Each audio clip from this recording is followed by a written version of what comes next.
Pak Belum. Oh belum, Belum berarti ada. ulangi lagi.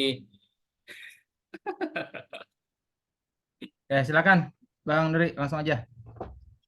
Oke, saya mulai ya. Bismillahirrahmanirrahim. Assalamualaikum warahmatullahi wabarakatuh. Alhamdulillah, wassalatu wassalamu ala rasulillah. Waalaikumsalam. Eh, wa ala alihi washabihi ajma'in. Mungkin kalau perkenalan dual, mungkin saya perkenalan diri dulu kali ya. Takutnya ada yang belum eh, tahu atau baru baru bergabung malam ini. Aduh, ada Mas Ulum, jadi malu saya. Silakan. Wajahnya tongolin, wajahnya tongolin. Oh gitu. Bentar, saya tadi coba nyiapin beberapa slide di Canva ya. Apakah sudah bergeser? Kenapa Pak Arya? Wajahnya Bang Nuri diapain? Apa tuh? Ditolongin. Kenapa? Ditolongin. Ditongolin. Gimana? Oh, ditongolin, kan tololin. Tongolin katanya. Songong. Mas Ulum. Waduh, itu mah senior, Enggak, Bang Nuri katanya kepalanya itunya wajahnya diliatin biar yang Wajahnya diliatin. tahu. Kan emang di sini nggak kelihatan yang satunya lagi yang Nah, lagi ngomong? sekarang baru kelihatan. Tadi mau nggak kelihatan. Oh, oh gitu. Ya. Iya, soalnya ini saya dua, dua di laptop cuman slide-nya doang. Jadi ini di handphone yang bisa muncul dua-duanya gitu. Oh iya, oke siap. Silakan. Oke, lanjut ya. Sebelum memperkenalkan diri, saya mau review dulu untuk rencana materi malam ini ya, terkait sama design thinking ya. Harusnya materi ini tidak bisa satu kali pertemuan, ya jujur, karena ini bahasan yang cukup luas, karena ini berkaitan sama beberapa konsep cara berpikir, seperti itu. Jadi, saya ucapkan selamat salah paham buat teman-teman yang bergabung dengan niatan pengen belajar desain, karena ini bukan materi tentang gimana caranya ngedesain ya, enggak.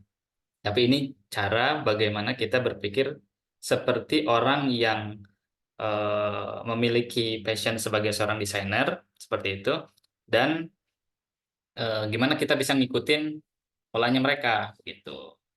Sebentar ya, saya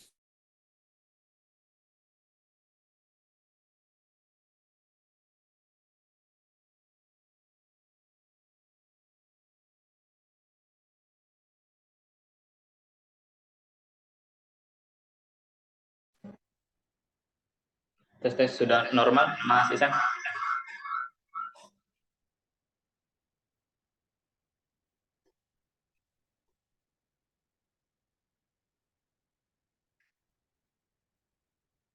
Cek aman ya Mas Isan. Sorry, berisik ini. Di sini lagi berisik, Pak. Oh, Gimana? tapi Lagi nyukur suara soalnya, begitu. nyukur kumis soalnya. Kenapa? Ya sok lanjut. Bisa kelihatan. Kelihatan. Oke, sip. Ya, tentang design thinking ya. Saya coba sampaikan dulu tentang asal mula, proses, teknik, dan aplikasi. Nah, jadi hal-hal yang seperti itu yang nanti kita akan coba sharing di malam ini. Tapi sebelum masuk ke dalam materi, saya coba memperkenalkan diri dulu.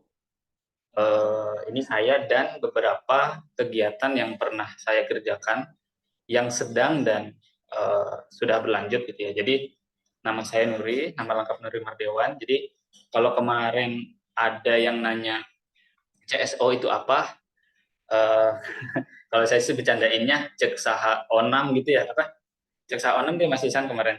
Tapi versi benerannya adalah sebagai Creative Strategy Officer di Dual Indonesia. Jadi Dual itu kami bergerak bersama UKM dan unit usaha yang berkonsentrasi terhadap digital service ya. Ya bisa itu kreatif strategi, desain visual, online presence, dan ads.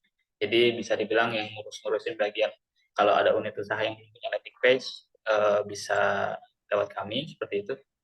Tapi ini bukan masuknya iklan kan ya? Cuman menyampaikan aja apa yang menjadi kegiatannya Nggak Dual. apa-apa, ntar harus bayar kok di akhir acara kan. Ada invoice-nya berarti ya? Ada ya, tenang aja. Ya, tentang desain visual itu biasanya banner, feed Instagram, menu, dan flyer. Kemudian kalau di online presence, di sosial media, landing page, atau website. Baru belakangan ini juga belajar tentang targeted ads atau iklan yang berbayar gitu ya di Google Ads. Tapi sebagian platform kami suspend dulu karena isunya masih berkaitan sama Palestina dan itu cukup riskan ya kalau kita membelanjakan budget untuk iklan di beberapa platform yang pro ke sana seperti itu. Ya itu terserah, sebagian orang mungkin menganggapnya berlebihan atau apa, cuman kami sendiri punya komitmen seperti itu. Saya pribadi punya kesenangan belajar materi.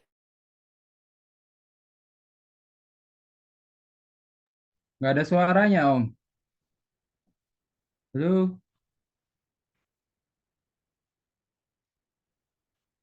Bang Nuri. Tes tes suaranya emang kan? Nah, udah ada lagi. Oh iya ya, sip. Oke, lanjut. Tapi screen-nya masih ada. Hilang. Oh, screen-nya hilang. Screen-nya hilang.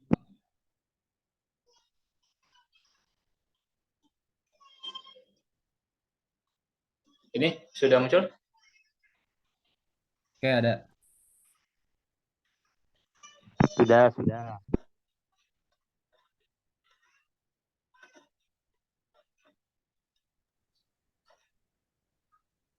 Lanjut.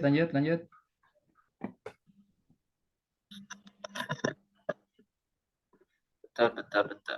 Kayaknya saya perlu setting jaringan dulu. Kalau dulu pakai PowerPoint, kalau sekarang pakai Canva ya. Presentasinya.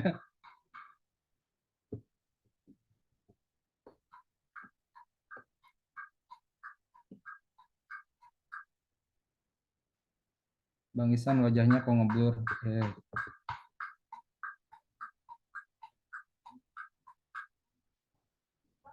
Halo Kang Nuri. Tes, halo. Wah, nggak gerak kayaknya nih. Wah, nge-lag nih Kang Nuri nih.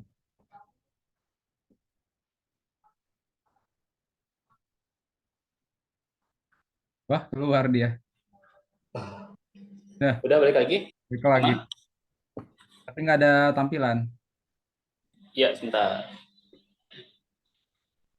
Mungkin dari itunya kali ya, dari record ya. Oh, bukan dari apa? Jaringannya di sini agak lumayan kalau habis musim hujan. Oh iya, Al-Qaeda ya jaringannya. Udah tampil lagi? Belum, Belum. belum. Malah yang tampil Pak Arom. Udah. Siap. Kalau sekarang? Ada. Oke, ada ya. Coba di full screen dulu.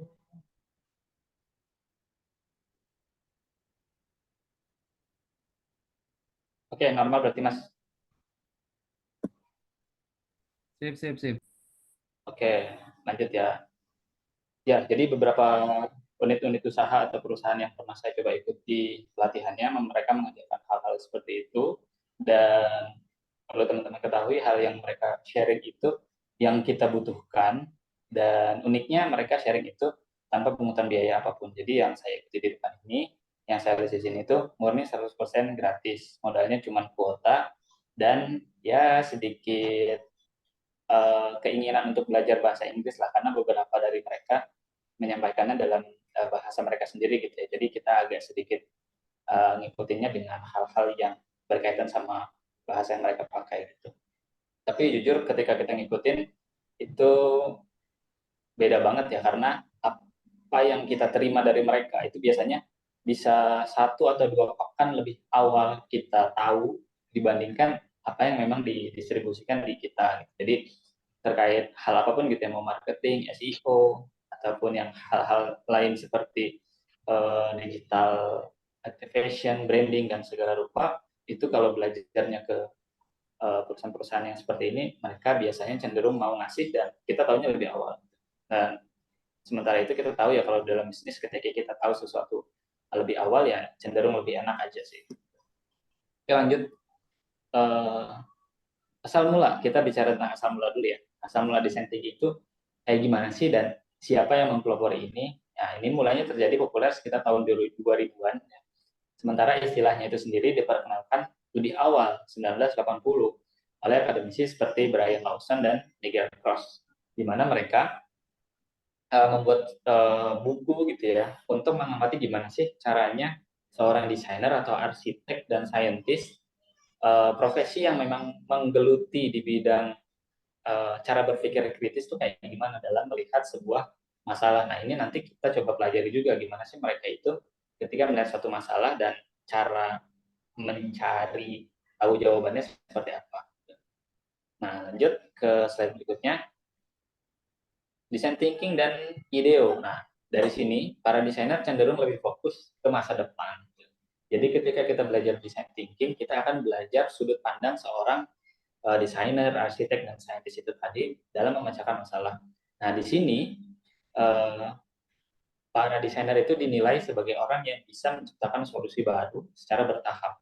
Jadi, solusinya itu enggak seperti kalau macet bikin jalan tol, itu kan langsung ya. Tapi kalau macet, kalau seorang desainer ketika ditanya, apa solusi dari macet? Dia akan tarik mundur ke belakang. Kenapa orang-orang datang di jam yang sama? Jadi dia cari tahu dulu urut kaosnya atau runut masalahnya seperti apa. Terus kemudian kenapa di jam itu? Apakah tidurnya bareng rata-rata di jam-jam tertentu yang mengakibatkan mereka bangunnya bareng juga dan siapnya bareng juga. Lalu bagaimana dengan apa istilahnya jam kerja mereka di wilayah tersebut apakah sama? Jadi mungkin kalau sebagian orang-orang yang bekerja di beberapa instansi solusinya bisa langsung, tapi kalau seorang desainer atau orang yang mengadopsi design thinking, mereka pasti mencari root cause terlebih dahulu. Seperti itu. Nah, di tahun 1990, perusahaan konsultan desain bernama IDEO sukses menerapkan design thinking.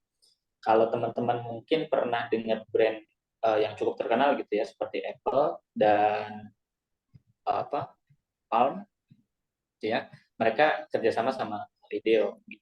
Lalu apa yang dilakukan sampai berhasil? Ternyata IDEO berhasil membingkai ulang permasalahan yang ada menjadi lebih human centric, di mana fokusnya terhadap apa yang penting bagi konsumen. Nah, ini menjadi titik buat saya pribadi ya ketika baca literatur tentang the design thinking. Yang mereka kedepankan adalah human centric, di mana kita itu ketika istilahnya bisnis atau dagang seringnya uh, kiblat akhirnya adalah keuntungan sebanyak mungkin ya dengan budget yang setipis mungkin. Tapi di design thinking ini bagaimana kita melihat sebuah proses bisnis di mana konsumen yang menjadi sasaran utamanya. Jadi kita benar-benar konsumen sentrik. Apa yang dia butuhkan kita coba kasih. Ya, singkatnya seperti itu. Kita lanjut. Nah, ini hasilnya. Hasil dari perbincangan antara tim IDEO dengan Apple yang berhasil membuat mouse yang interaktif digunakan. Saat dulu gitu ya, mouse itu bentuknya segala rupa. Bentuknya ada yang bulat, ada yang kotak seperti ini, lalu ada yang tombolnya bisa lebih dari dua. Itu. Kalau saat itu mungkin yang dibutuhkan hanya satu.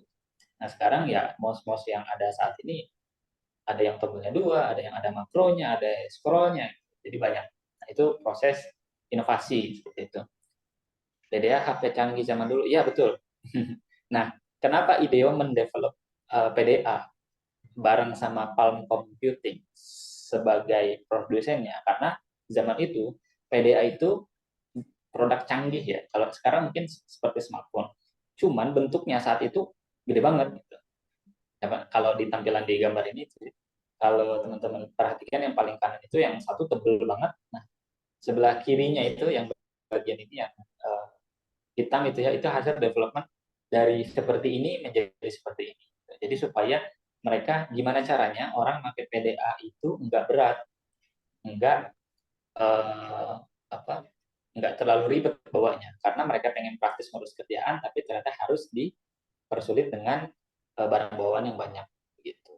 Sama seperti sekarang, kalau dulu laptop itu kan tebel-tebel ya, sama kayak roti lapis 4 susun mungkin, tapi kalau sekarang dibandingkan handphone kita bisa jadi ukurannya jauh lebih ringan kalau dari segi berat gitu. Nah, kita langsung masuk ke 5 tahapan design thinking. Nah, di bagian inilah yang saya sampaikan tadi, ini tidak bisa disampaikan hanya satu kali pertemuan seperti ini. Ya, jadi semoga setelah ini ada sesi lanjutannya lagi yang mungkin tidak dengan Jahe, bisa Zoom secara tertentu gitu ya, di jadwal-jadwal tertentu, nanti menyesuaikan jadwalnya. Cuman untuk saat ini 5 tahapan design thinking yang saya ambil dari Stanford University itu dibagi menjadi 5. Ya, ada kalau di IDEO-nya sendiri itu dia hanya menitik beratkan di bagian 3, yaitu listen, kemudian idea, lalu eksekusi. Nah, kalau di 5 tahapan design thinking yang sekarang itu ada empati, define, ideate, prototype, dan test. Nah, saya akan coba sampaikan secara ringkas. Nanti di akhir sesi, saya pengen minta bantuannya teman-teman untuk jadi sukarelawan gitu ya. Kita breakdown nih usahanya teman-teman, kita masukin gitu. Kira-kira apa yang sudah ada dan apa yang masih bisa dipersiapkan. Nah, seharusnya setiap PU, saya bicara PU, pemilik usaha, itu memiliki empati, gitu ya. Jadi tidak serta-merta bisnisnya itu yang penting sales saya naik, yang penting penjualan saya bagus, yang penting bahan bagus saya muter. Harusnya tidak seperti itu. Tetapi usaha yang baik adalah usaha yang memahami audiens untuk siapa produknya, dibuatnya kemana, lalu produk dan jasanya ini siapa yang akan beli dan apa yang terjadi saat ini. Itu penting. Kenapa? Karena ketika kita berusaha mendengarkan konsumen seperti itu dan berusaha datang untuk dengerin dulu aja, gitu kan. Nanti kita tahu oh keluhannya dia di sini, oh keluhannya di sini seperti itu. Sama ketika saya mendirikan Dual itu, ya Dual itu sebetulnya singkatan ya buat teman-teman yang belum tahu. Jadi singkatan dari Design for You and All. Gitu. Tapi sekarang D-nya itu saya sedikit geser gitu ya, menjadi Digital for You and All. Karena kalau desain kita hanya terpaku dari sesuatu yang bisa dilihat, didengar seperti itu ya. Tapi kalau digital ya bisa yang sifatnya jangkauannya lebih luas ya, lebih global seperti website, landing page seperti itu. Kemudian ads yang reach-nya jauh lebih oke, seperti itu. Ketika saya coba kerja sama beberapa teman-teman di WIUP juga seperti itu.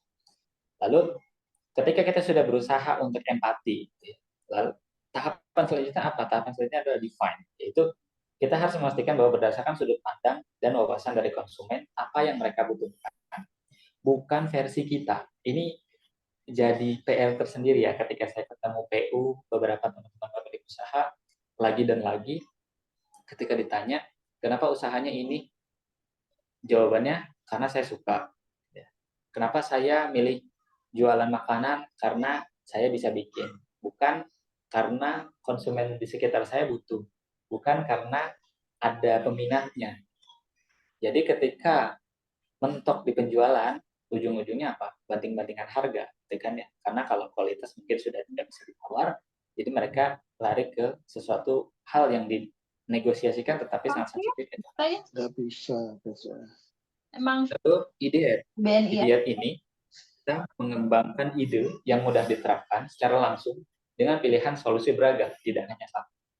Ya, jadi ketika teman-teman pengen mencari tahu aplikasinya gimana sih, ya udah ditampung dulu aja ide dari siapapun, gitu ya, dari orang-orang yang menurut teman-teman percaya akan kredibilitasnya, bisa ditampung dulu. Jangan dievaluasi dulu, nanti evaluasi itu ada di testing di akhir. Lalu setelah kita menurunkan ide-ide kita, kan, nanti kita bikin prototipe ya, urutan sederhana gimana sih, atau beberapa prosesnya di tahapan ideat yang tadi bakal kita kerjain itu apa aja. Nanti kita uji coba di tahap tes, gitu. Nah, ketika sudah masuk tahap tes, uji coba pilihan solusi yang ada dengan kebutuhan konsumen, cek secara menyeluruh pilihan mana yang tepat. Jadi 5 proses ini tidak bisa langsung uji coba. Kebanyakan dari kita, kebanyakan dari PU itu langsung nembak ke prototype dan tes, nggak mau mendengarkan dari konsumen butuhnya apa. Contoh, ketika kita mau usaha jualan es krim gitu, kenapa jualnya es krim? Karena saya bisa bikin, oke. Kenapa jualnya stroberi dan coklat? karena orang-orang jualnya itu, bukan karena konsumen sukanya itu.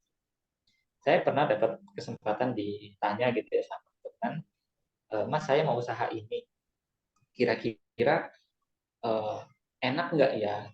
Lalu dia kirim sampel ke saya coba, saya bilang saya cocok gitu ya. Saya orang yang tidak tinggal di situ cocok. Tapi saya boleh nggak minta sama kakaknya gitu untuk bikin sampel, coba dites ke orang yang tinggal di sekitar situ. Kira-kira cocok apa enggak? Supaya apa? Supaya ketika cocok orang akan beli. Kalau saya ketika cocok belinya jauh. Gitu. Ya mungkin bisa beli tapi dalam jumlah yang tidak banyak. Beda halnya ketika misalkan kita bikin produk, kita melibatkan konsumen, konsumen itu diajak untuk kasih masukan.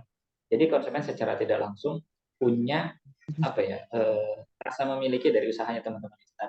Bayangkan kalau misalnya satu usaha bisa dirasakan kepemilikannya sama orang lain, ya, sama seperti Apple, Microsoft dan sebagainya gitu ya. Ketika ada yang nyerang, pasti ada yang bela.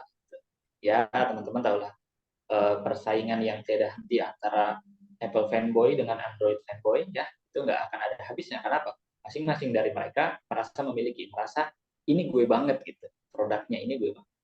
Ya, oke lanjut.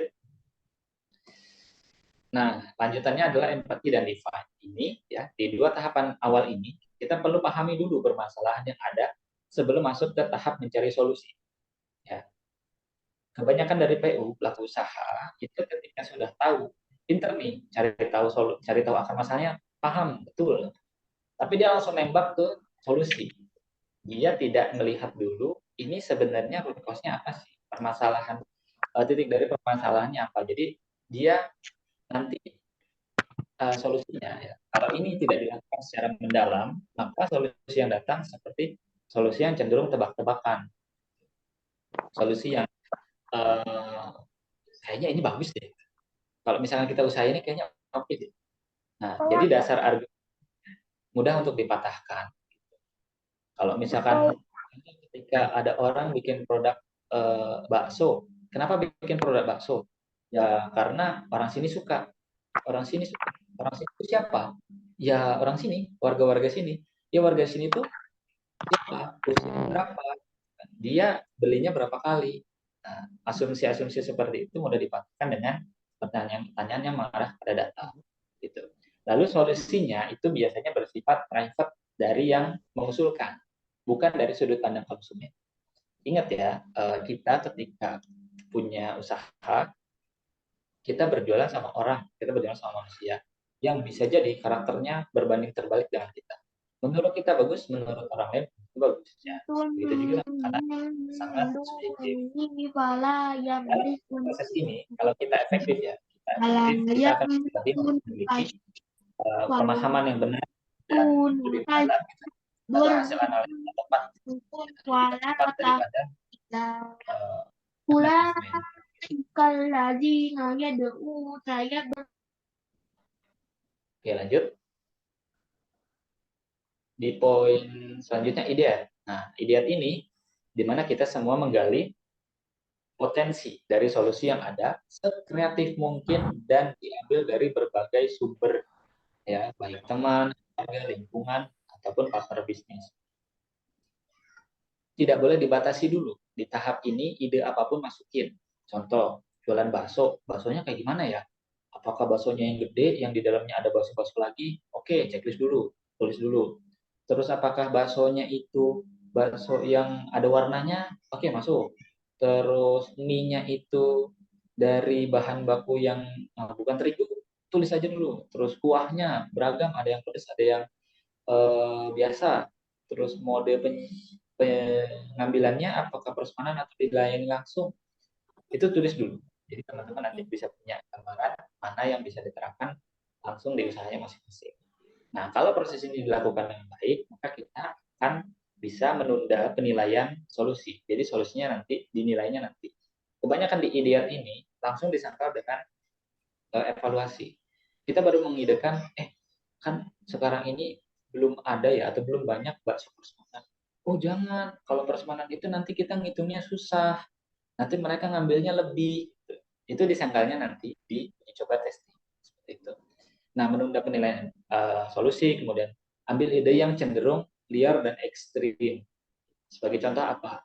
Kalau kita mau merujuk ke perusahaan-perusahaan besar ya, OYO atau Airbnb, mereka pengen usaha hotel, mereka punya bisnis yang menyewakan properti seperti itu ya, dalam jangka waktu tertentu. Tapi gimana caranya supaya saya tidak harus punya bangunan?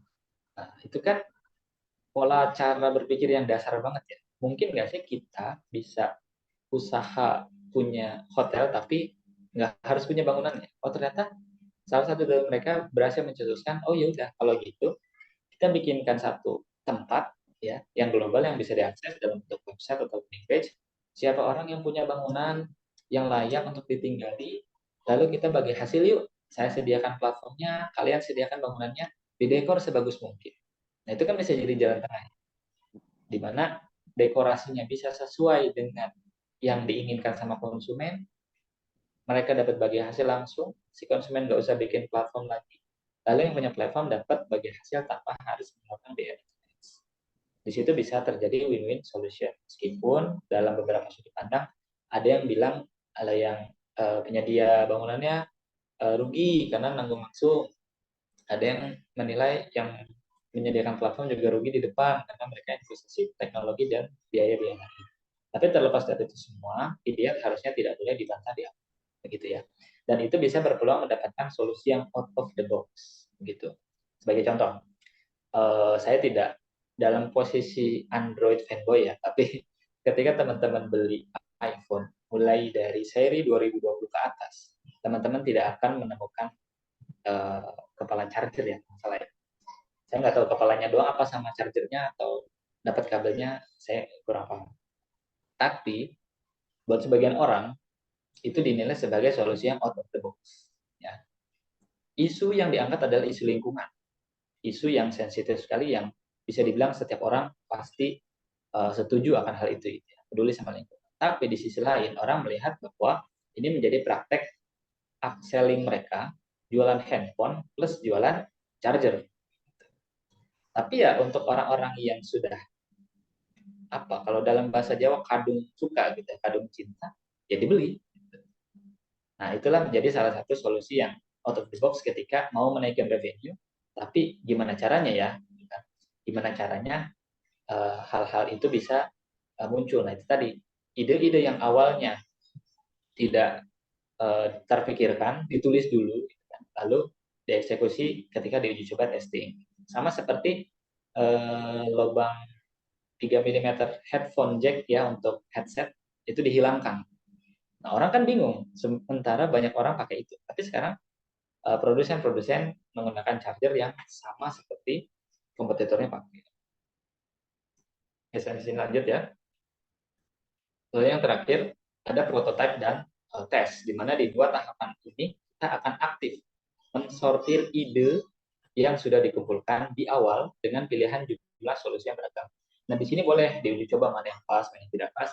Nah, dalam proses ini jika efektif, kita akan mulai mengembangkan solusi yang pas diterapkan yang mana, lalu bisa dirasakan solusinya sama konsumen. Jadi jangan sampai teman-teman bikin solusi, tapi ke konsumennya nggak kerasa.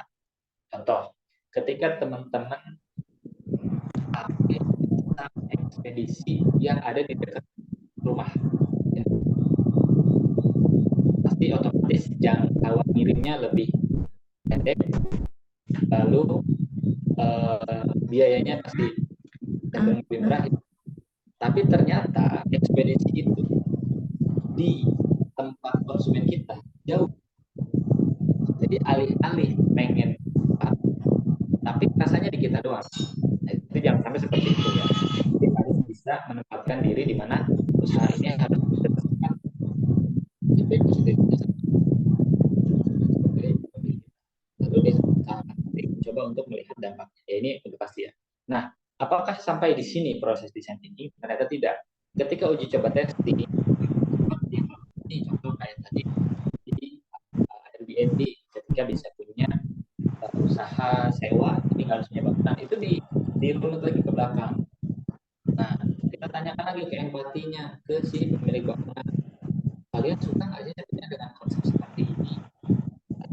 Dengerin lagi, define lagi solusinya apa ya kalau misalkan dia kurang puas, dia suka tapi dia kurang puas. Oke, dia udah mulai ada sedikit puas, lalu gimana caranya ya? Oh ternyata pembayarannya suratnya kurang jelas. Sorry. Oh iya, oke.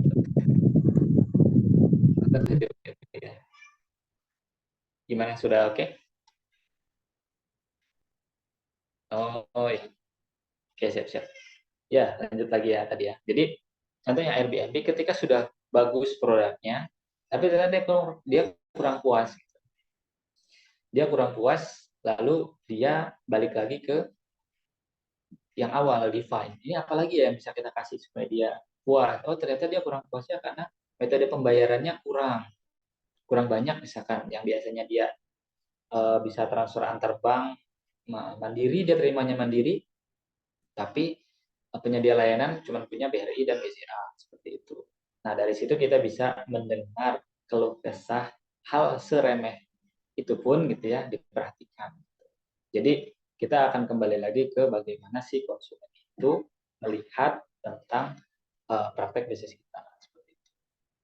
Ya, jadi kita harus kembali lagi ke konsumen. Bagaimana konsumen itu didengar supaya bisa dicari tahu dan diuji coba testing dari solusinya masing-masing seperti itu. Begitu mungkin kalau dari segi materinya sudah cukup ya. Saat ini saya coba mau sesi apa nih Mas Isan, mau tanya jawab dulu atau uji coba design thinking? Boleh Bagi-bagi hadiah dulu, sama-sama. bagi-bagi hadiah dulu. Apa? Ya. Nggak ada bagi-bagi hadiah ya? Oh, kirain ada. Bagi-bagi hadiah. Apa tuh hadiahnya? Ya udah, saya silakan langsung deh. Saya coba lihat kolom chat dulu ya, takutnya ada pertanyaan. Ada nggak pertanyaan yang sudah masuk? Nggak ada Ada. pertanyaan. Wih. Oh, ada tuh dari Bang Dika tadi, kapan ide itu harus dieksekusi? Oh, benar. Kapan ide itu harus dieksekusi ya? Ya, Oke, kalau ide itu harus dieksekusi, jawabannya kalau dari berdasarkan rutenya si design thinking ini, idenya setelah prototype ya. Jadi empati, dengarkan dulu dari konsumen, kemudian define, kita cari tahu dulu apa sih yang dari mereka itu pengen tahu, yang pengen diselesaikan tuh apa. Lalu ide, nah ini nulis ide. Nah berarti kalau seperti ini posisinya Mas Andika sudah punya ide ya, sudah di tahap ketiga ini. Tinggal di prototype dulu Mas, dicoret-coret seperti apa eksekusinya gitu. Nanti diuji cobanya di testing. Nah, tapi di ideat ini jangan dievaluasi, kayaknya ini nggak mungkin deh, kayaknya ini nggak cocok deh. Jangan langsung main dievaluasi dulu gitu. Kebanyakan dari kita, termasuk saya pun, ketika mikir mau usaha ini, tapi kayaknya agak susah ya, gitu. Tapi kayaknya emang ada yang beli ya. Nah, itu di bagian itulah yang terkadang kita jadi bottleneck sendiri. Sama seperti Airbnb, apa mungkin orang yang usaha hotel tapi nggak punya bangunan, ya kan? Sama seperti Gojek atau Grab, gimana ya caranya menyelesaikan masalah macet tapi saya nggak harus punya banyak motor atau banyak armada, ya udah bermitra, berarti sistemnya seperti itu. Semoga membantu jawabannya Mas Arik.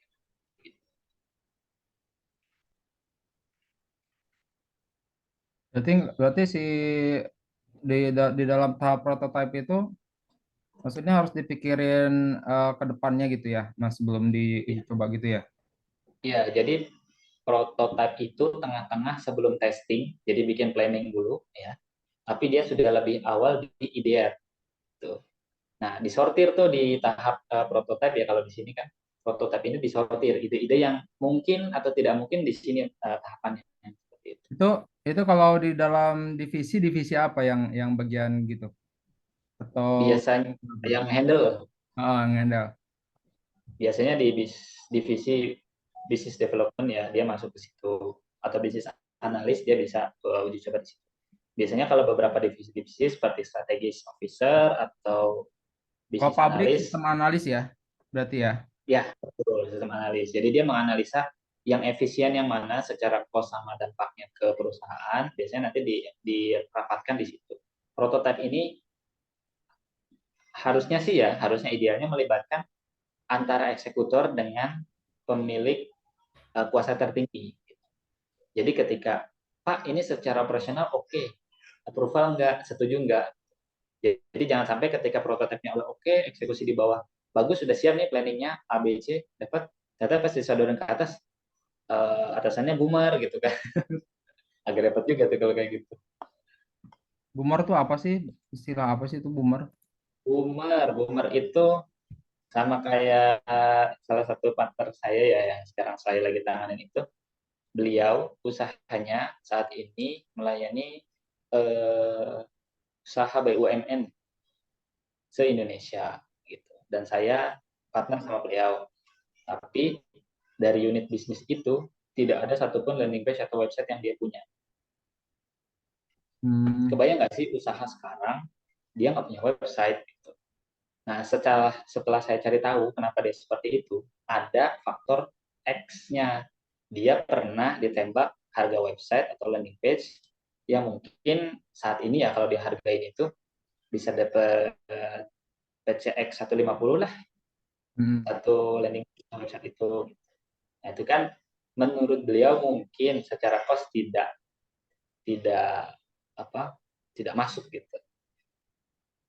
Karena Dan ketika kita masih mencoba jadi. untuk meyakinkan orang-orang yang seperti itu cenderung mereka agak kaku. Mereka nggak mau. Dia punya anggapan gini, saya seperti ini aja bisa kok mas. Gitu. Ya, ya masih masih ide-ide zaman dulu ya. Betul. Hmm. Ini ada dari Master Ulum.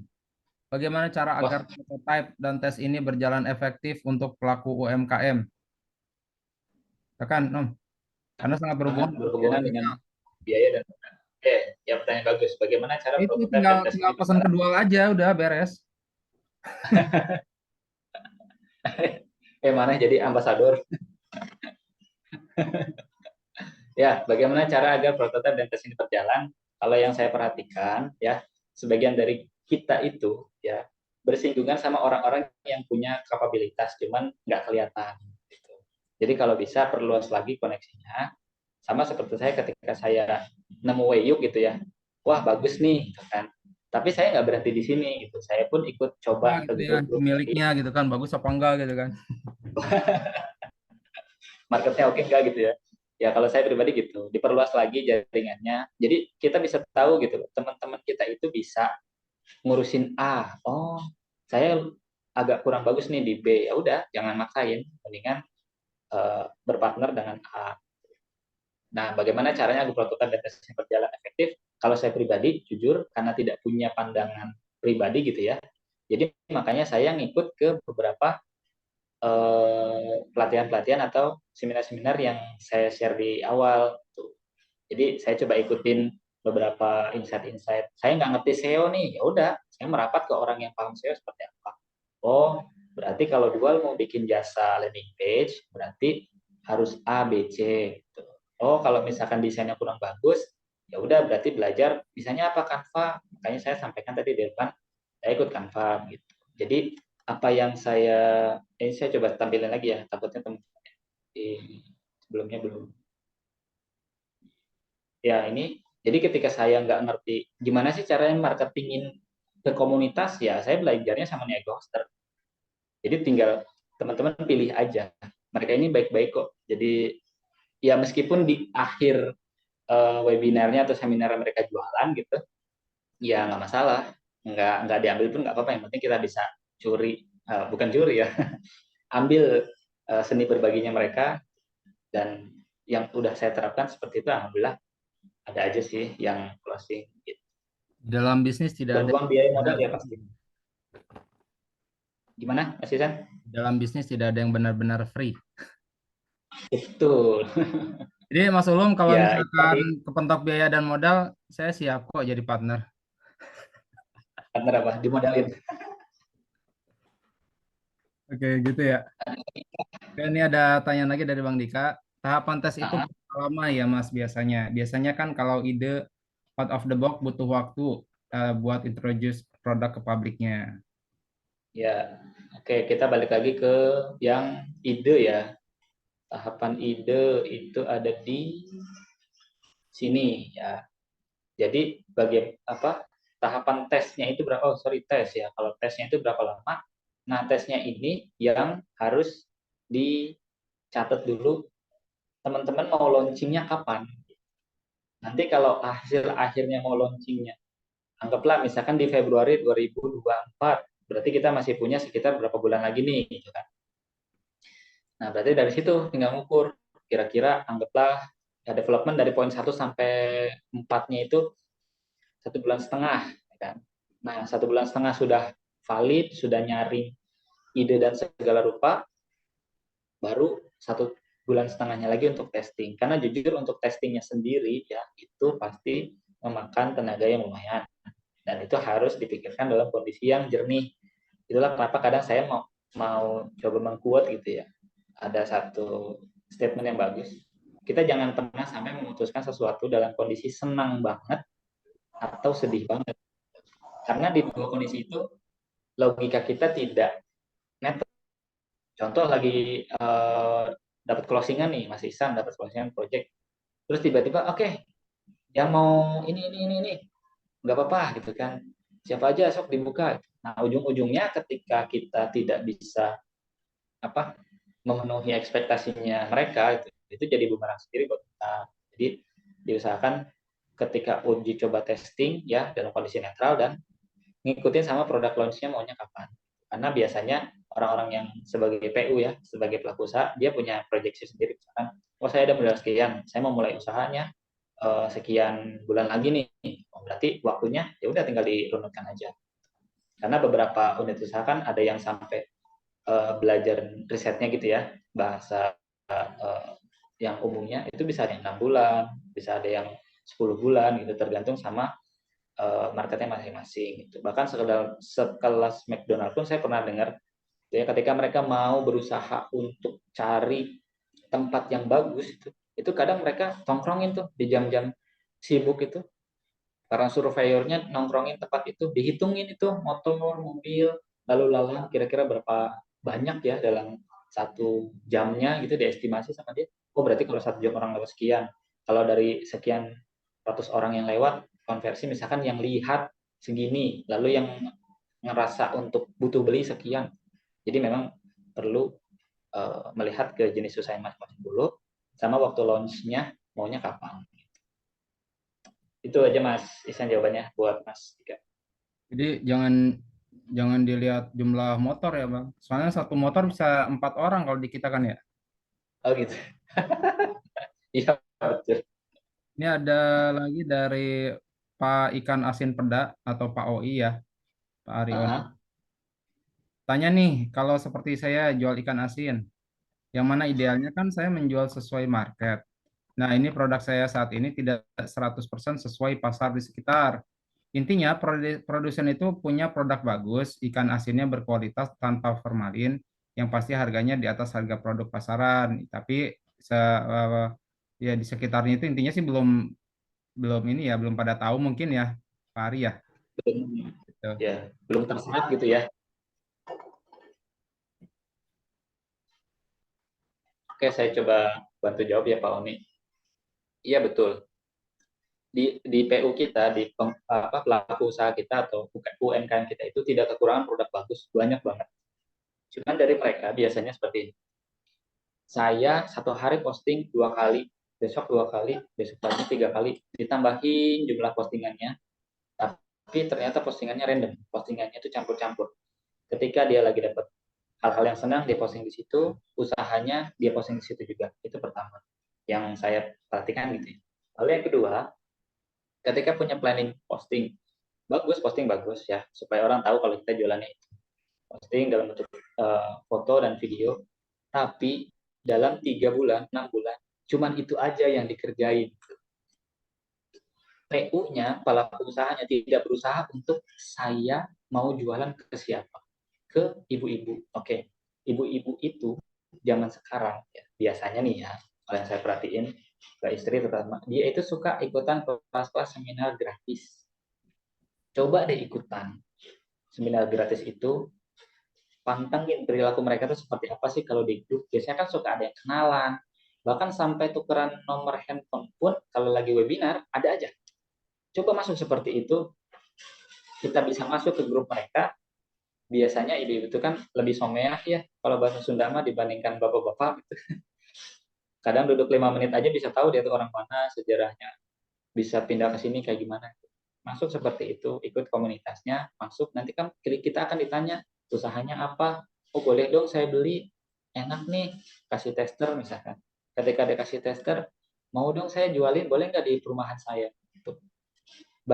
Kebanyakan dari PU itu ketika punya materi posting, diposting, di-share, seperti itu terus berulang-ulang. Jadi kita tidak akan pernah bisa menghasilkan result yang berbeda kalau jalan yang ditempuhnya itu aja gitu. Kalau menurut saya seperti itu. Pertama, dirubah dulu yang sedang di jalan itu seperti apa. Posting oke. Di Instagram bagus gitu ya. Tapi coba masuk ke segmennya mereka gitu. Ikuti kelas parenting ASI seperti apa. Perhatiin mereka ketika jualan barang-barang produk ASI itu seperti apa sih cara membawakannya. Nah, itu ditiru gitu. Jadi supaya yang kena tuh gimana sih? Apakah pakai bahasa yang moms atau bun, kan? Kalau bapak-bapak apa sih? Ya, kan nggak ada, jarang ya orang-orang yang ikut kelas parenting bapak-bapak. Ya mungkin ada tapi persentasenya sedikit. Jadi kalau saran dari kami ya buat Pak Oni, pertama dirubah dulu caranya, karena cara yang sama tidak akan menghasilkan hasil yang berbeda. Lalu yang kedua, coba ikutin komunitas mereka. Karena kalau kita hanya jualan di pasar secara offline, terus kita menggunakan Instagram, ya yang tahu ya sebatas friend-nya aja. Yang di luar itu kita nggak akan pernah tahu kecuali ada yang mampir dan dia mau bantuin gitu ya. Itu bisa jadi, tapi persentasenya sangat kecil dibandingkan kalau teman-teman masuk ke komunitasnya. Begitu sih. Semoga membantu Pak Oni. Boleh nggak saya tambahin nih Pak Oni? Ada Boleh, Pak, boleh, boleh. Nah, tuh kan. saya punya ini ya, ya klien lah, tapi juga teman gitu ya. Dia apotik ya, apotik depan ini, depan saya nih, depan gang nih. Nah, apotik ini dia pengennya eh, lebih laku dari apotik lain sebelah-sebelahnya, karena di sini apotik banyak ngejejer saingan. Nah, terus kemudian akhirnya dia bikin website, terus sekarang bikin artikel juga dia diajarin gitu. Nah, setelah itu baru ngiklan, Pak. Ngiklan, tapi ngiklan khusus Betul. daerah sini doang, Pak. Nah, itu akhirnya dia jadi terkenal gara-gara ngiklan, Pak. Di Ya, Facebook ya dia keluar apotik dia, di Google yang keluar ya, apotik dia, tapi khusus orang sini aja. Nah, gitu sih, Pak. Mungkin salah betul. satunya ya, salah Ya, satunya. jadi yang Mas Ihsan lakukan pasti berbeda dong sama apotek yang lain ya, usahanya. Ya, jadi orang Kalau pokoknya orang daerah sini pas dia buka Facebook, keluar tuh apotik dia kan karena dia ngiklan. kena kan berarti ya. Jadi memang bagusnya seperti itu. Nah, gitu. Karena kalau apotek lain mungkin cuma sebar brosur di plastik yang kalau kita habis beli seperti itu, Ya, yang konvensional gitu ya. Tapi masuk ke digital ya itu lebih bagus. Cuman yang pertama kali harus dipahami gitu ya, yang proses empati, mereka tuh maunya apa sih? Itu yang harus didengerin dulu. Gitu. oke. Ada lagi? Ayo, kamu nih. Oke. Aduh, kok kosong ini? Udah kosong ini. Gak apa-apa berarti. Tadi Boleh gimana tadi Kak, yang resign. mau percobaan itu, Kang? Apa tuh? Yang tadi percobaan studi kasus. Tadi kasih, ntar dulu, ini satu dulu ya, si Mas Ulin. Ya, lanjut. Oh, Assalamualaikum warahmatullahi wabarakatuh. Waalaikumsalam warahmatullahi wabarakatuh. Ya, Pak, gimana sih? ini eh, inian aja ya. Ya, Gimana caranya? Misalnya kan saya udah lama nih kebanyakan jualannya secara online. Nah, betul. tiba-tiba dia istilahnya saya harus berubah jadi offline. Nah, itu Ya, kira-kira kalau kalau tadi kan harus kata apa? Kalau berdasarkan yang ngetes tadi ya, prototype sama tes sama ya, diet gitu kan. Nah, ya, kalau saya sebar-sebar apa namanya sampel, kan kalau saya main di packaging kan agak nggak mungkin juga sekedar sebar sampel doang tanpa ada ini, itu ngakalinya gimana ya? Untuk menyasar segmen yang online atau offline. Nah, offline, tapi maksudnya distributor plastik, toko-toko plastik di sekitar gitu kan. Nah, Hmm. gimana caranya biar mereka order ke kita gitu loh. Oke, yang Dari yang karena selama yang itu tahunya udah kan saya mah online gitu. oh gitu. Jadi yang selama Heeh. ini sudah dijalani online, tapi pengen menyasar ke distributor yang sekitar yang ada di situ. Apalagi ini kan bukan ini, kalau tadi kan basicnya kan human centric, itu kan berarti kan lebih ke B2C ya. Nah kalau misalnya Ya, B2B betul. ini kayak gimana gitu, dari toko ke toko gitu, dari agen ke apa distributor atau apalah namanya Ya, gitu. baik, baik, baik. Oke, sip. Kalau kayak gitu bisa ke slide yang eh, di sini dulu berarti Mas ya. Baliknya ke depan dulu karena empatinya personal sama empatinya korporasi pasti beda, ya kan? Ya Jadi, betul. jadi kalau misalkan Mas Ulin, kalau saya rasa sih bisa ya Mas Ulin, bisa memproyeksikan contoh, oh toko ini estimasinya datang barang sekian, misalkan. Dihitung gitu ya, dihitung. Oh, dia datang barang sekian, jual barang ini dari kompetitor segini. Ya kan? Nah, Mas Ulin coba aja dibikin proyeksi hitung-hitungan, gitu ya. Syukur-syukur bisa ketemu langsung sama yang punya atau bisa dititipin ke orang kepercayaannya dia. Dikasih aja Mas laporan dalam bentuk PDF atau misalkan dalam hitung-hitungan Excel sederhana gitu. Versusin aja antara kalau pakai dari kompetitor seperti ini, lalu kalau dari Mas Ulin seperti ini. Jadi, tapi sampaikan juga kekurangannya gitu. Kekurangannya pertama, karena kita harus jujur gitu ya. Nggak mungkin dong ketika kita jualan, kita nggak ada kekurangannya. Sampaikan, tapi sampaikan kekurangan itu dengan jujur. Contoh misalkan, mengganti produk kemasan cup gitu ya, dari yang biasa dia pakai sekian, terus diganti ke yang punyanya Mas Ulin. Ya. Sampaikan kelebihannya, baik dari harga produk, delivery-nya, atau dari segi harga. Ya itu pasti itu lebih lebih bisa mungkin lebih murah, terus jaraknya juga lebih dekat dan nganterinnya lebih enak gitu ya, nggak macet. Kekurangannya sampaikan, kekurangannya pasti di penerimaan ke konsumen gitu. Nah, fasilitasi juga add-on yang dimiliki sama bisnisnya masing-masing. Contoh, ketika Mas Ulin nggak jualan produk doang gitu ya, sama printing, ya silahkan dikasih harga spesial sekaligus printing segini. Kalau di tempat lain belum ada printingannya gitu ya, bisa langsung masuk situ. Jadi sampaikan dengan cara biasanya, apalagi ya kalau misalkan yang saya coba pelajari itu, ketika PU-nya atau pemilik usahanya itu laki-laki, dia akan berusaha menggunakan otak logikanya dia lebih dominan gitu. Jadi kalau misalkan dihitungin, gitu ya, disimulasi, kalau pakai jasa saya segini, kalau pakai produk saya segini, kalau itu segini.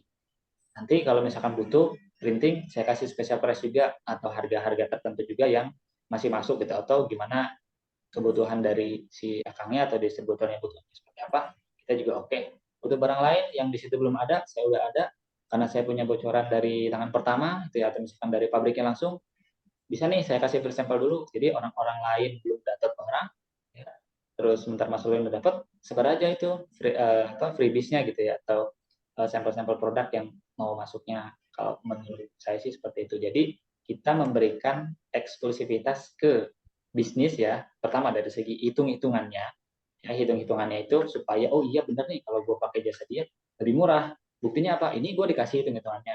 Jadi based on data itu yang pertama. Lalu yang kedua, add-on-nya atau tambahannya itu tadi ya supaya orang-orang bisa ngerasa kayak oh iya nih di tempat lain belum ada, di tempatnya si Mas Ulin ada, ya udah kita fix coba ambil di situ. Kalau menurut saya sih gitu. Jadi empatinya perusahaan sama personal pasti beda. Semoga membantu. Ya, makasih Kang Muri. Berarti memang dari Sama-sama. awalnya dulu ya, yang empatinya itu ya Ya betul. udah membedakan. Ya karena kalau yang teman-teman tadi kayak Pak Oni kan beliau PU yang langsung ke konsumen. Sementara kalau Mas Ulin kan PU yang ke PU lagi kan berarti ya pelaku usaha Iya. lagi ya berarti nggak boleh dari ide mulainya atau nggak boleh dari prototipe tapi mundur dulu ke empati gitu karena empatinya beda gitu. Oke, iya, iya, iya. Makasih Kang Nuri. Siap, sami-sami. Jadi kalau misalkan ke end user mah nggak usah dari empati nggak apa-apa ya. Ya nggak se ekstrim apa, nggak se ekstrim perusahaan ya. Kalau perusahaan memang harus benar-benar kayak ibaratnya matang lah. Oh hitung-hitungan, bener nih, pakai sama dia bagus nih, packagingnya oke. Hmm. Jadi nalar usahanya kita kuasai, apalagi kalau laki-laki ya biasanya. Oh iya, simulasi ya, Mas Isan ya. Iya iya. Kalau simulasi berarti saya keluarin dulu. Siapa yang mau jadi kelinci percobaan? Sok ya siapa? Ayo ngacung ngacung. Ya, nanti saya tulis nih di sini apa, di sini apa. Ada saya ada. Oh ada Lah, lah, lah, lah, Parom lah. Parom katanya Parom. Parom Mana saya. Pak? Ya kan Parom di open mic. Silakan Oh, stand pemain stand sok up langsung. mangga. Gimana nih? B2B nih, B2B nih. Asik nih. Simulasi apa nih? Ayo semikal semikal. Chemical gimana Pak Rom? Eh, Empatinya. jadi Gimana? kondisi bisnis saya sekarang lebih eh, offline ya. Jadi website Ah, saya juga nggak aktif. ah. Kemudian eh, kalau rencana boleh disampaikan nggak sih? Boleh, boleh. Nggak apa-apa. Planning. Boleh Boleh. Pak. Iya. Gaji Insya Allah tahun karyawan depan ya. sampaikan aja. Setelah tahun depan itu saya mau bikin toko offline. Kebetulan ini lagi bangun ruko ya. Bikin toko offline di mana produk-produk saya yang selama ini kan ke B2B ya. Ya. Sebenarnya aplikasi dari produk saya di industri itu bisa untuk rumah tangga dan otomotif gitu kan. Dan rencana saya mau repackaging gitu kan. Mm-mm. Dan masuk ke toko gitu. Jadi jual retail B2C ya ke customer Oh, ya. gitu. Yang biasanya dipakai sama Mm-mm. perusahaan berarti di repack supaya bisa masuk ke industri perorangan gitu ya. Sama Ah, kayak pertanyaannya Bu Nisa itu. Jadi biasanya B2B Iya. kan Pak Arom tuh. Mau sekalian sekarang jadi B2C juga gitu ya Pak Arom ya? Iya. Ya gitu. wah berarti ini kebalik nih. Udah head to head sama perusahaan tapi pengen ngadepin konsumen gitu ya. Lagi zaman Oke. Jadi sekarang. kalau di perusahaan Kalau kan sekarang ah, kalau di industri ya B2B ya, itu kan biasa kan 30 hari, 45 hari gitu kan. ya. Kalau Kalau konsumen langsung cash ya. langsung ke konsumen kan dapat cair harian gitu kan. Ya Oh. betul. Setuju sih. Coba tawarnain dulu ya biar agak beda sedikit. Nanti kita coba konsep di sini. Audiensnya siapa Pak? Konsumennya. Konsumen saya kalau bisa masuk itu dari kategori produk ya. Mhm. Misalkan pembersih di mesin-mesin itu bisa diaplikasikan untuk dapur, ya kan kompor gitu kan. Jadi Mhm. bibu kalau Oke. pembersih-pembersih karbon itu bisa diaplikasikan ke otomotif. Itu mungkin Oke. konsumennya laki-laki usia 25 ke atas lah atau 30 ke atas gitu ya. Ya, oke. Jadi dari segi perempuannya ibu-ibu ke dapur ya, sama yang otomotif. Ya, Kalau untuk yang laki-laki. Lalu kalau dari sudut pandang konsumen Pak, yang dibutuhkan sama mereka saat ini apa? Pernah nanya eh, nggak? kebersihan kali ya. Kebersihan. Kalau ada kalinya berarti kurang yakin nih kayaknya. Ya maksudnya kan biasa ibu kan senang bersih dapurnya ya kan. Ya. Ya itu kebersihan atau kalau ke restoran itu biasa Mhm. kalau kita makan mejanya sering disemprotin setelah orang makan kan buat Oh ya, ngilangin minyak-minyak itu ya sisa makanan itu ya. Saya kebersihan coba itu. bantu ya Pak. Saya coba bantu ya. Mungkin kalau define-nya itu dari sudut pandang konsumen, ini mereka biasanya eh, memakai produk yang serupa untuk tangani masalah yang beda. Contoh gini ya, dia punyanya Sunlight, tapi dia usaha keras mungkin untuk nyelangin kerak di panci. Itu saya alami sendiri. Nggak akan bersih, iya nggak? Iya, iya. Tuh. Ya, seperti itu.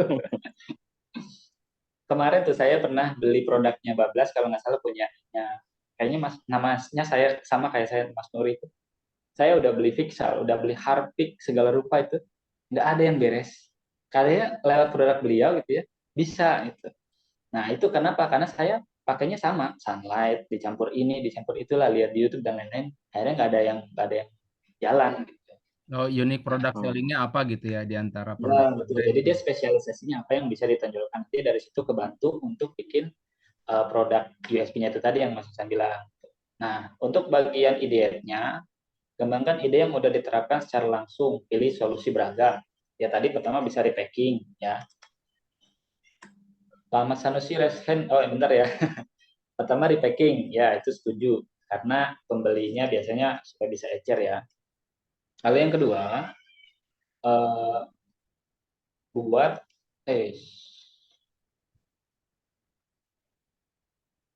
buat produk yang memang spesifik. Contoh Sunlight untuk piring. Ya, kalau Pak Arom untuk apa? Misalkan produknya ada brand tertentu atau sama aja Brandnya Pak? ada Lintex.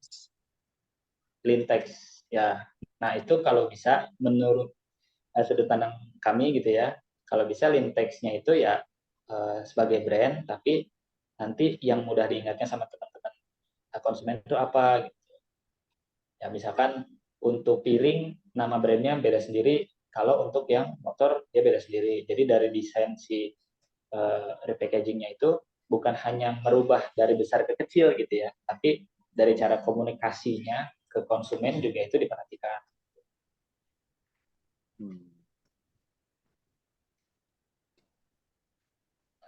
Terus tahap ideat ya nanti ini diuji coba setelah repacking.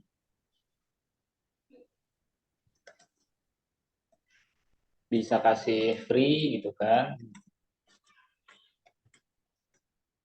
plus testi nanti dapat diskon voucher di pembelian kedua. Ini saya diajarin Mas Uli nih masalah voucher-voucher.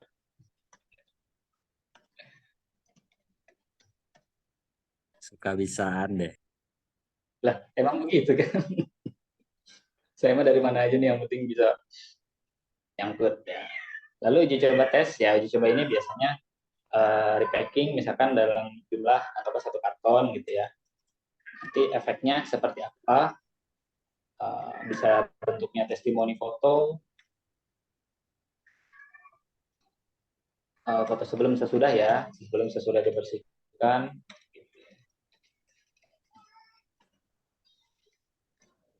Nanti yang bisa apa? Yang bisa melengkapi testimoni itu mungkin Pak Arum bisa ada keluarin budget sedikit untuk beli voucher di ini Pak, di Indomaret atau di Alfamart gitu. Jadi itu kan relatif masih terjangkau ya. Anggaplah misalkan dari satu kali keluar sampel satu karton bisa 2 voucher 100.000 lah gitu. Jadi nggak terlalu banyak juga budgetnya karena jujur saya sendiri pun sama beberapa teman-teman gitu ya, ketika kita dapat freebies dari tempat yang biasa kita belanja itu ngebantu banget, dan keinginannya atau eagerness-nya untuk ngikutin programnya Pak Aram itu besar ya sih. Coba ini saya coba rutin dari awal ya. Apa yang mau didengarkan atau di-solve-kan dari produknya Pak Aram itu pembersih mesin. Kalau yang saat ini mau diturunkan ke dapur dan ibu-ibu, otomotifnya di laki-laki. Kemudian dari define-nya sudut pandang wawasan dari konsumen adalah konsumen terbiasa memakai produk yang serupa untuk menangani masalah yang beda. Nah, di sini kita hadir dalam bentuk apa? Tidak bikin produk baru, tapi repackaging.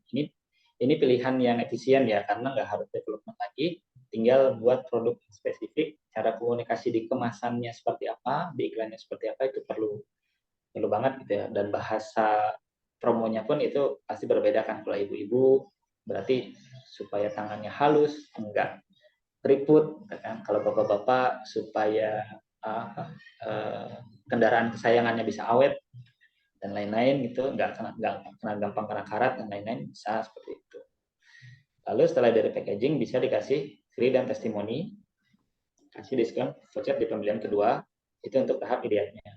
Ini saya coba kasih satu dulu ya, karena ide-ide setelah di packaging mau ngapain itu bisa di breakdown sendiri sama timnya Lintex gitu. Lalu setelahnya uji coba tes satu karton nih, ya, efek testimoni video seperti apa, keluarkan voucher belanja seperti itu. Jadi supaya orang yang mau kita jualin ikut merasa membuild up produknya itu dari bawah. Padahal yang nggak dari bawah banget, hanya dari tahap packaging itu tadi. Sementara kalau proses di balik layar packaging kan timnya Pak Arom dan Lintex yang paham gitu ya. Kalau uji cobanya mungkin seperti itu ya, Pak Arom dan teman-teman sekalian. Jadi di breakdown dulu dari depan. Kalau konsumen berarti fokus ke konsumen.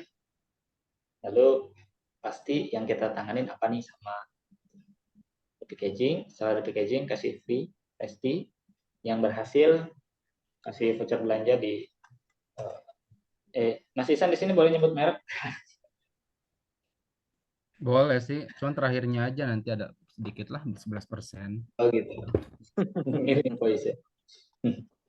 Kemungkinan gitu Pak Arum ya, kalau dari kami. Baik. Ya. Ini ada pertanyaan bisa di ini nggak, Bang Dori? Gimana? Nanti rekamannya ada di share ya? Oh, ada rekaman. Ini ada pertanyaan lagi? Mau mulai? Apa Mas? Gimana? Boleh Pak. Oke. Yang tadi sama sih ya, kata Bu Nisa nih. Kalau saya lagi belajar Ini Bu Nisa yang mana ya? Yang Resolaku? Kurang tahu nih. Oh. Dari Bu Nisa mana nih? Kalau alam. Tapi kemungkinan ya. Kalau saya lagi belajar dari B2B ke B2C, masih bingung mulainya bagaimana. Ya kurang lebih seperti itu tadi, yang mirip ya sama Pak Arum pertanyaannya. Sama ya. Ya, bersama. Iya. Jadi yang ditujukannya siapa dulu, seperti itu. Lalu mereka kesulitannya apa, baru nanti turunnya ke berkarat.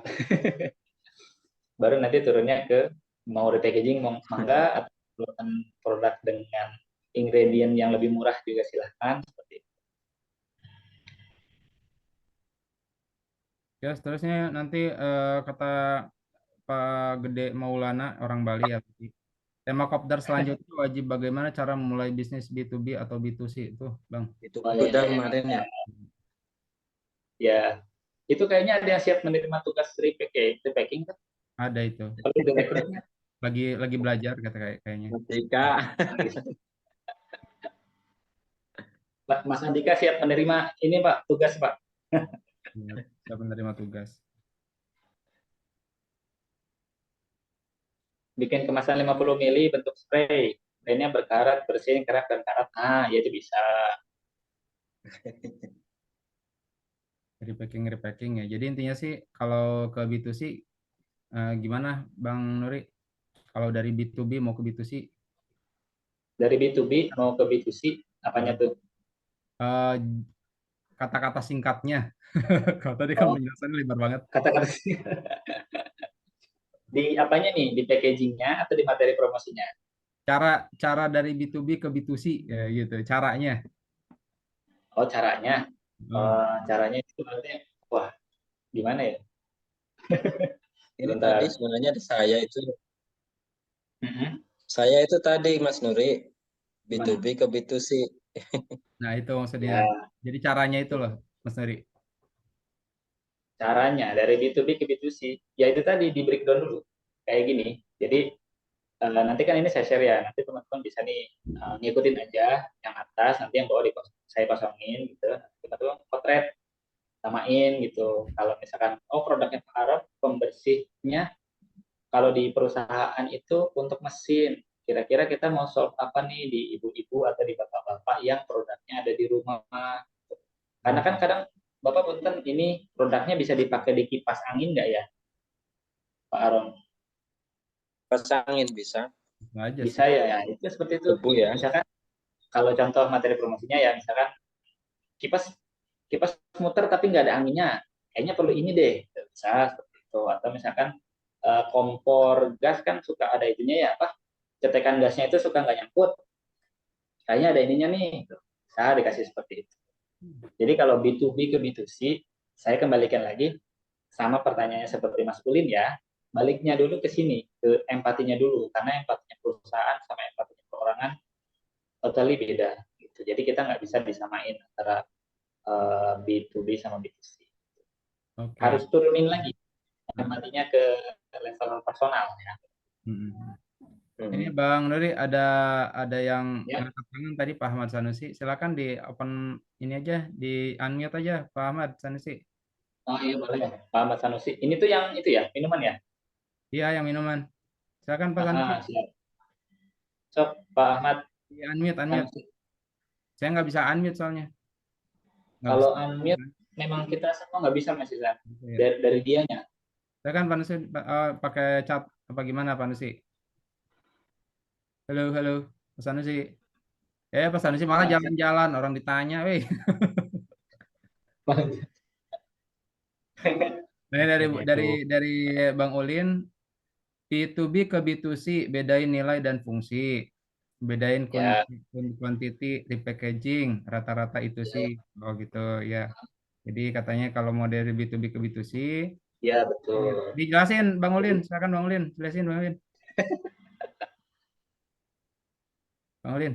Kalau untuk fungsi kan kalau misalnya buat mesin ya, kalau ke mana? Kalau ke rumahan kan berarti kan lebih ke alat-alat yang apa Rumahan. walaupun sama-sama besi ya, walaupun sama-sama besi atau walaupun sama-sama materialnya, tapi lebih ke yang barang-barang yang kecil lah, bukan yang ini barang-barang elektronik atau yang ini yang kecil, yang bentuknya lebih kecil bukan yang besar. Sama Yeah. kenapa harus di repackaging karena daya beli konsumen dan korporat kan beda. Pastinya ya kalau korporat belinya dengan kuantiti 1 kilo kayak ini apa 1 galon gitu kan mungkin kan. Kalau pembeli kalau konsumen kan paling butuhnya ya cuman buat Peace gitu ya. ya 50 mili atau 100 mili yang bisa dipakai buat sebulanan gitu kan. Ini cuman kayak gitu Itu aja sama sih. kayak Pak Oni ya. Ini sama seperti saya jual tuh produk ke pedagang besar, pedagang kecil, konsumen besarnya beda. Ih, kok kersok-kersok Pak? Bang Nuri kersok-kersok. Ada makhluk halus lewat nih kan.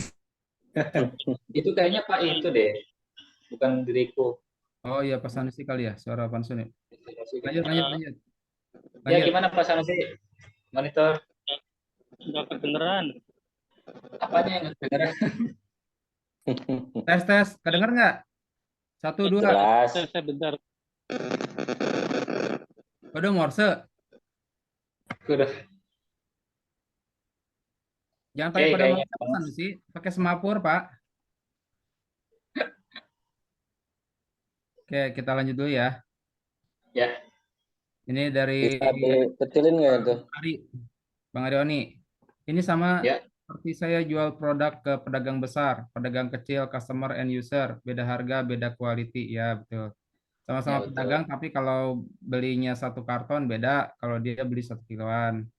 Bukan soal beda harga, lebih ke perbedaan penggunaan. Oke. Terus Bu Nisa untuk belajar ke Mas Nuri. Ya, ke sana Bu, langsung ke pengasihan lagi. Ke Cilengsi. Saya mau foto sama ini. Boleh. Pak Sanusi kepencet. Paling nambahin sedikit ya, buat yang tadi Mas Kulin tambahin, bukan soal beda harga, tapi lebih ke perbedaan penggunaan. Jadi yang dititik beratkan itu justru penggunaannya ya. Kalau harga akan otomatis ngikutin gitu. Jadi yang pakai siapa dulu gitu. Makanya di depan saya tanyakan ini mau ditujukan ke siapa? Mau ke perorangan berarti repackaging. Kalau harga pasti dia akan turun dengan sendirinya, tapi ya itu tadi fungsinya itu harus spesifik. Pak Sanusi, halo. Halo ya, aku Pak, ngikutin dulu nih, baru-baru gabung, belum belum. Oh, siap, siap. Di mute dulu boleh, Pak? Ini soalnya ada suara kode kode. Nah, ada kode Morse kayak gitu. Di mute dulu boleh ya? ayo, Boleh, oke, yuk. boleh. Bang Nuri, tolong. Ya. Bukan Bang Nuri yang di mute. Pak Ahmad Sanusi yang di mute. Oh Astagfirullahaladzim. gitu. Oke. Kenapa jadi hilang semua suaranya? Ada Pak, aman Pak. Ada Pak, ada. Saya satu. Ya, 2, 3. Kalau ada yang nambahin, B2C profitnya lebih banyak, ya pasti. Kedengeran nggak? Kedengeran Pak, Kedengeran, kedengeran. Pak. Oke, Kedengeran. oke, aku ngikutin aja dulu deh, baru gabung. Siap. Mantap. Oh, siap. Ya, ya, ya. Ya. Silakan Iya, Bu mangga Ari, Ibu. Bu Ari mau nanya nggak Bu Ari? Atur nuhun. Ya silakan. Tanya.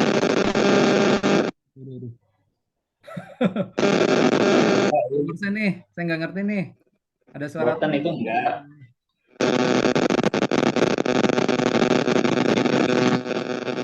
Kang Nuri, tolong Kang Nuri. Merasa ditembakin dah. Kayak gini Israel nih. Iya, iya. Oke, saya kan ada lagi apa itu? Oh, nggak ada. Ya, dari Bu Ari nggak ada. Ya kok Mbak Nisa duluan. Ya, oke. Tadi kayaknya Mas Andika ada yang nambahin ya. Apanya? Apa yang nambahin? Tadi kalau Mas nambahin soal Itu Bang Dika, tadi kalau B2C kayaknya mesti kuatkan unique value-nya. Itu tadi oh iya betul. yang Pasti. USP-nya, maksudnya USP-nya dikuatkan. Before after yang Ya, banget atau wow efeknya lah ya. Terus testing ya. produk, siapkan social approve yang banyak, Betul. testing dan Sebetulnya kalau teman-teman gini ya, punten misalkan punya teman ya, kadang kita suka tahu ya karakternya seperti apa. Kalau misalkan dia itu orangnya mudah berekspresi setelah dapat sesuatu dan kayaknya memang ini orang bagus gitu ya, jujur, nggak apa-apa pakai ngasih ke beliau juga atau ke orang-orang yang tipikal seperti itu boleh, karena nanti akan dengan sendirinya nyebar itu kan iya. produk-produk kita kelebihannya seperti apa gitu. Jadi nggak disuruh pun dia akan tahu sendiri itu. Kalau ya, jadi saya pelajari konsep ini sama seperti influencer ya. Kalau influencer kan kita minta, dia kita bayar, tapi kalau teman kita tahu nih perilakunya dia tuh orangnya seperti ini. Oh ini kayaknya bagus nih kalau di masukin. Bang Haji dong. Kenapa Pak Ari? Kayak Bang Haji. Kita tahu gimana karakternya. Iya betul. Kayak gitu ya? Itu tahu. Bang aja dasar. Ada lah. Mumpung nggak ada orangnya. Iya. Ya hati-hati jangan ngomong Bang aja ya. Ada temennya soalnya. Oh, temannya mah nggak apa-apa. Orangnya nggak ada kan. Oh, gitu. Ya kayak Bang Haji Nah, lah itu. gitu. Jadi Mbak Ari itu Mas Isan. ya itu Bu Ari, Mas ajarin penawaran. Tadi katanya Bu Ari nggak ada pertanyaan. Sekarang ada, bayar. Mas ajari penawaran untuk masuk B2B Mas, untuk usaha barang. Soalnya yang dulu-dulu perusahaannya jasa. Nah, kalau barang gimana? Ya.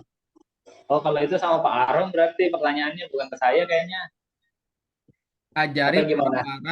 Ajari penawaran untuk masuk B2B. Oh, Untuk di B2B, Zoom ya. kemarin kan udah. Tuh Mas Iya. Dika tuh saksinya yang jadi moderator. Lihat di ini, lihat di apa namanya? Rekaman. Ya. Google Drive ya, Mas Nuri ya, kemarin ya. Direkam nggak kemarin yang pas Pak Rom? Ada rekamannya. Ada di rekamannya. Asal jangan Lihat pakai lagi Bang Ari, 5 di rekamannya tambah kalau 5%. misalkan nggak ada ntar download aja. Nah, di Japri aja itu formatnya Monggo katanya Mas Pak. Dika di post ulang aja Mas Dika di grup. Ya. Baru keingat saya baru masuk room ya formatnya. Oke. Siap. Udah nih. Ada lagi nggak ini? Ada lagi nggak? Silakan yang mau nambahin silakan. Ya, yang mau transfer boleh ada. Udah kayaknya nih, nggak ada pertanyaan lagi nih. Habis. Udah. Kayaknya udahan deh. Kayaknya udah. Kalau lagi pada mikir semua. Iya. Udah pada ahli semua, cuman pura-pura ini semua. Iya, kayaknya saya dijebak ini. Ya, Bang Ulum yang pertama juga tuh kayaknya. Kang Nuri, Kang Nuri, Ya, gimana? ini design thinking ini pengembangnya tadi dari segi desainer atau dari segi usaha sih ininya? Nah, jadi gini, ini balik lagi ke depan berarti ya. Hmm. Jadi ini diperkenalkan sama akademisi ya, yang mempelajari gimana seorang desainer, arsitek, dan saintis berpikir. Karena mereka itu ketika memikirkan satu masalah, mereka langsung ke ininya langsung ke hasil akhirnya gitu. Itu secara bertahap Mas. Tuh. Jadi nggak, kalau misalkan contoh ketika macet ya, solusinya apa? Oh, bikin jalan tol gitu. Kebanyakan kan orang seperti itu. Tapi kalau desainer dia runutin dulu ke belakang. Kenapa bisa macet? Oh, karena orang banyak pakai kendaraan. Oke. Kenapa orang pakai kendaraan di jamnya sama? Oh, ternyata dari situ memang banyak pabrik yang jam kerjanya bareng. Nah, kalau desainer itu dia merunutnya memang ke belakang gitu. Tapi langsung ke inti depannya supaya nggak macet. Ya memang dari cara berpikir desainer, arsitek, dan saintis gitu. Pendekatannya bagaimana sih seorang desainer itu berpikir, nah kita mengikuti. Maksud saya ini kan mirip-mirip bisnis plan gitu ya. Ya kurang lebih seperti itu. Mirip-mirip bisnis plan. Tapi di pola pikirnya, di cara berpikirnya. Dan yang seperti ini biasanya kan butuh budgeting. Jadi pengertian design thinking secara bahasa apa sih Mas Nuri? Nah itu loh Gimana? maksudnya lebih ke situ loh saya juga. Saya gitu. butuh dibuka dulu. Karena dunia usaha sama dunia ini kan agak beda nih. Iya betul. Gitu loh. Jadi, kalau design thinkingnya sendiri berarti ya ini membingkai ulang permasalahan yang ada jadi ke lebih human centris. Sementara kalau teman-teman yang biasa di manufaktur kan saya bikin barang ya, barangnya itu sudah kelihatan barangnya seperti ini gitu ya. Sementara kalau desainer kan contoh saya diminta untuk ngedesain flyer, gimana flyer yang menurut saya bagus supaya menurut orang lain juga bagus dan dia setuju. Nah, itu kalau diterapkan ke industri manufaktur ketika dia mengeluarkan barang gitu ya.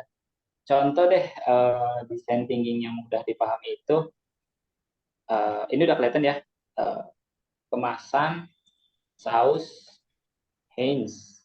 ABC pernah lihat? Ya. Yang kayak gini tapi.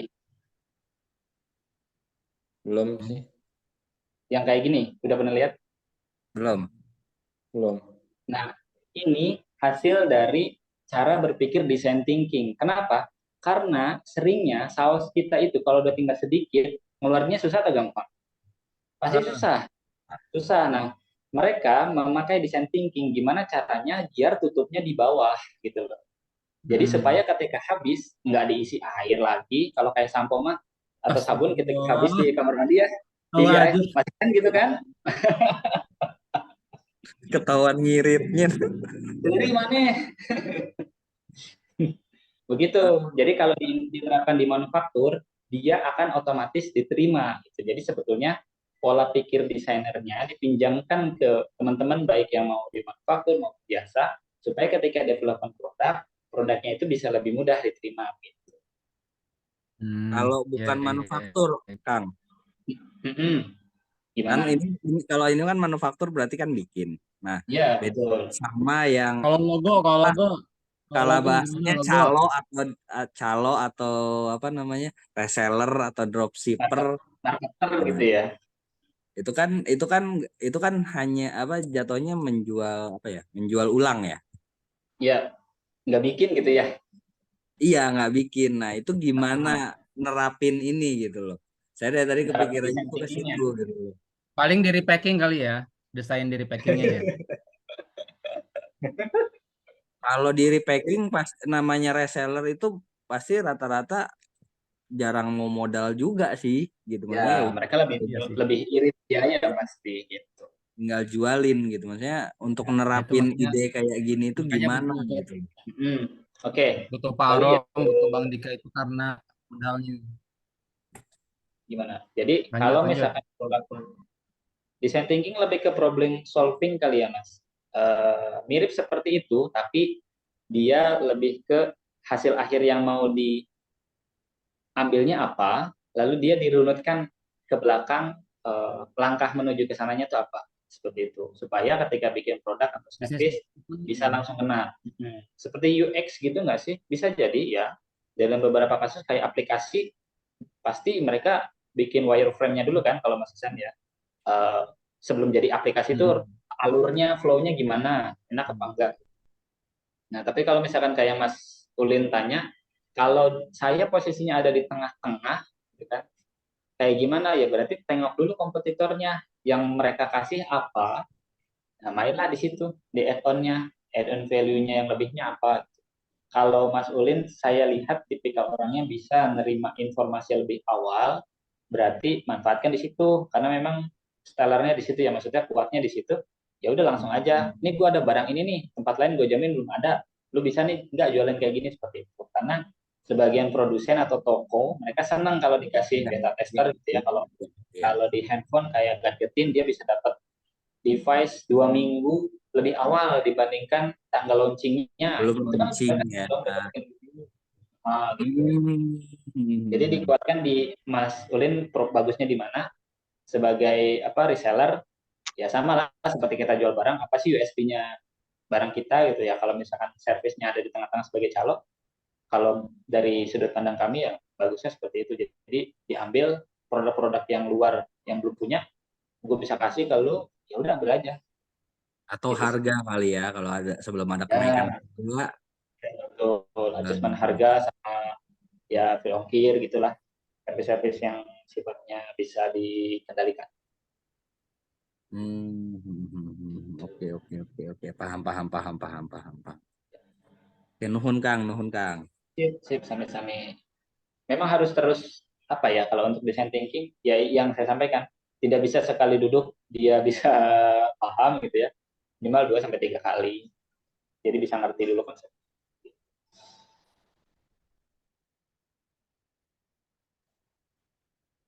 Baik, begitu. Ada lagi?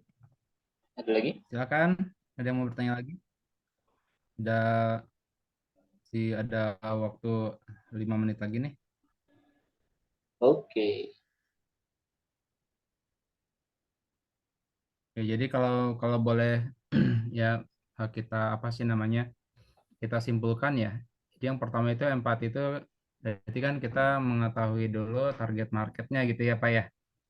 Target Ya. marketnya, kemudian juga define ide itu semuanya itu dicari produk key-nya dulu, wow efeknya gimana, USP-nya gimana, gitu kan. Kemudian Ya.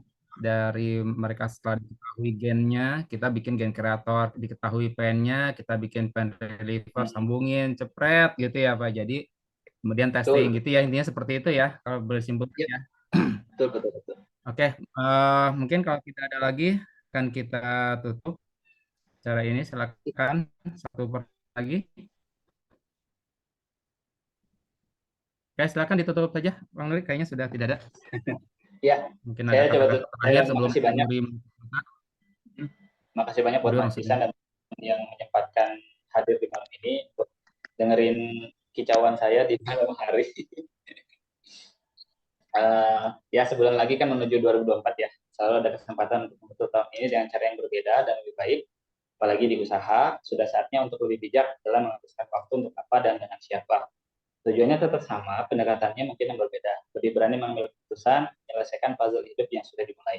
Nah ini kalau diterapkan ke bisnisnya teman-teman, so berarti 2024 harus punya target yang jelas, kapan mau launching ya, kapan mau evaluasi, kapan mau ideat, testing, prototype ya silahkan.